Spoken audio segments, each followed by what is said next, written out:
যুক্তরাষ্ট্রের টেক্সাস অঙ্গরাজ্যের কার কাউন্টিতে সামার ক্যাম্পের আনন্দ মুহূর্ত নিমেষেই রূপ নেয় মর্মান্তিক বিভীষিকায়। প্রবল বৃষ্টিপাতে মাত্র ৪৫ মিনিটের মধ্যে গুয়াদালুপ নদীর পানি ২৬ ফুটের বেশি বেড়ে গিয়ে সৃষ্টি হয় ভয়াবহ আকস্মিক বন্যা। পানির স্রোতে ভেসে যায় ক্যাম্পে অংশ নেওয়া শতাধিক শিক্ষার্থী। এই আকস্মিক বন্যায় এখনও নিখোঁজ রয়েছে ২৭ জন শিক্ষার্থী। তাদের উদ্ধারে অভিযান চালিয়ে যাচ্ছে উদ্ধারকর্মীরা। নদীর পানি কমতে শুরু করায় ভেসে আসছে শিক্ষার্থীদের ফেলে যাওয়া কম্বল, খেলনা ও ব্যক্তিগত জিনিসপত্র। কর্তৃপক্ষ জানিয়েছেন, এখন পর্যন্ত বিভিন্ন এলাকায় ৫০ জনের মরদেহ উদ্ধার করা হয়েছে। এর মধ্যে ২৮ জন পূর্ণবয়স্ক এবং ১৫ জন শিশু কিশোর।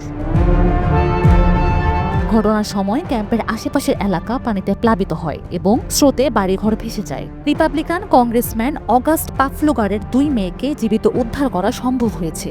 তিনি জানান, বন্যার তোড়ে ক্যাম্পের কেবিনের জানালাও বন্ধ হয়ে গিয়েছিল।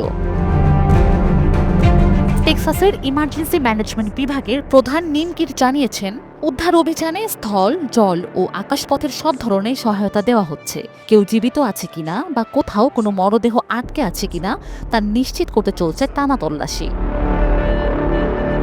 এদিকে আবহাওয়া পূর্বাভাসে জানানো হয়েছে, টেক্সাসে আগামী দিনগুলোতেও ভারী বর্ষণের আশঙ্কা রয়েছে। নতুন করে বন্যার ঝুঁকি থাকায় সতর্ক থাকার আহ্বান জানানো হয়েছে। Sanjida Afrin, NTV online.